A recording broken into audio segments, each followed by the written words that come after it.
Балалар, номері 4-ші тапсырма теңдеуді шеш. Мына 1-ші, 2-ші, 3-ші теңдеулер жай теңдеулер. Мұны шығара алады деген ойдамын. Мен сіздерге мына күрделі теңдеуге тоқталып өтейін деп тұрмын. Алдыңғы сабақтарда өтіп кеттік, бірақ тағы да бір түсіндіріп өтейін, күрделі теңдеуді қалай шешеді екен. Мен дәл осы теңдеуді шешпеймін, осыған ұқсас теңдеуді шешемін.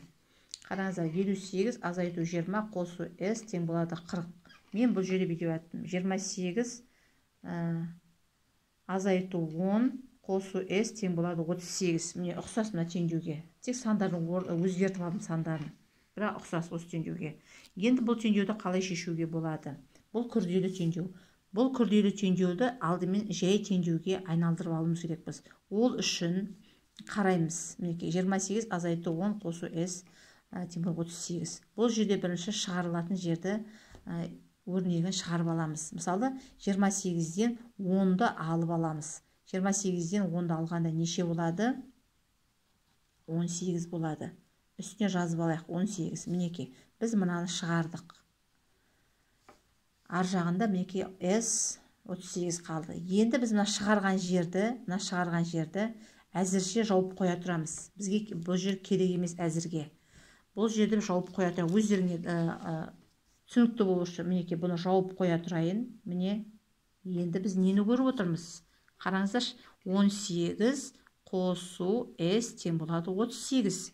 Міне, біз осындай жай теңдеуді көріп отырмыз. Соны жазамыз мінекей. Көріп отырғанымыз 18 қосу s тең болады 38. Көрдік пе? Міне, жай теңдеуіміз шыға келді. Енді осы жай теңдеуді бұрынғыша шығара береміз. Осыған қараймыз, мына қарамаймыз енді. Соңында бір қараймыз. Енді не істейміз? S тең қосу болса біз азайтумен шығарамыз. Ешқандай ойланбай. Үлкен санды бірінші жазғанымыз тиімді. 38-ден азайтамыз 18-ді. S тең 38-ден 18 алғанда не болады? 8-ден 8 алғанда 0, 3-ден 1 алғанда 2. 20 шықты. Міне, біз белгісіз санның орнына, сының орнына 20-ның шығатын таптық. Енді тексереміз. Тексерген кезде не істейміз? Мынаны алып тастаймыз, міне жапқанымызды. Енді не көріп отырмыз? Міне мына жолды әкеліп мына жерге жазамыз. Тек мына сының орнына әріп қоямыз. Қараймыз. 28 азайту 10 қосу сының орнына неше қоямыз? 20 тең болады 38. 38 шығып тұр. Теңнің астына тең болады жазамыз. Мына жағы неше? 38 шығып тұр. Енді мына жағы 38 шығам екен есептейік. 28-ден 10 аламын. 18. 18-ге 20-ны қосамын. 38. Міне шықты. Күрделі теңдеуіміз осылай. Екіншісін шығарып көрейін. Дәл мына осыған ұқсас теңдеуді шығарып үйретемін сіздерге енді. Мінекей. Дәл осылай. S тұр, бірінші S, мінекей жақшаның ішінде сан тұр. Міне осы теңдеуді шығарып үйретейін енді. Бұл да күрделі теңдеу. Бұл да осындай. Мінекей, бірінші шығатын өрнекті шығарып аламыз. Қай жерде шығатын өрнек тұр мына жерде? Мысалы, мінекей 20 қосу 8. Бұны шығарып алуымызға болады. Жақшанысын шығарып аламыз. 28 осқанда 28. Мінекей болды. Енді біз бұны істейміз, манағыдай жаба тұрамыз мынаны. Міне мынаны жаба тұрамыз. Жаба тұрайық. Мен қарандашым ұзын болып кетіп тұр. Көрсетпейміз. Сонда бізге не көрініп тұр? S азайту 28 тең болады 50.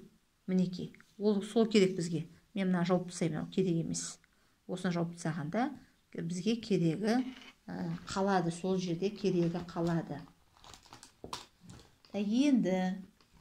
Енді жабатын іш таба алмай жатырмын.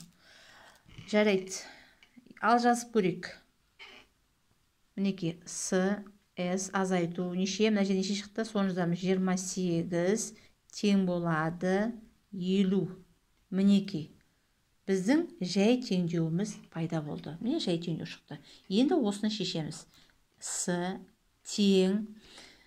Теңдеуді шешкен кезде, жай теңдеуді шешкен кезде, егер әріп бірінші тұрған жағдайда, мынауымыз азайғышымыз белгісіз болған жағдайда, біз есебін қосумен шығарамыз. Үлкен санға кіші санды қосамыз. Ары қарай S тең 50-ге 28 қосқанда 78. Міне біз S-тің орнына қойылатын санды таптық. Енді не істейміз? Мына бірінші жолды әкеліп, мұнда жазамыз. С-ның орнына біз неше қоямыз? 78 қоямыз. 78 ары қарай азайту. Енді ары қарай дәл осылай көшіріп аламыз. 20 қосу 8 тең болады 50. Ал тексеріп көрейік. Тең, мына жағында 50 шығып тұр, 50. Енді мына басын шығарамыз. Жақшаны ішін орындаймыз. 20-ға 8 қосам 28, 78-ден 28 аламын. 8-ден 8 аламын. 0, 7-ден 2 аламын. 5. Міне 50 тең 50-ге. Міне дәл осылай шығарамыз.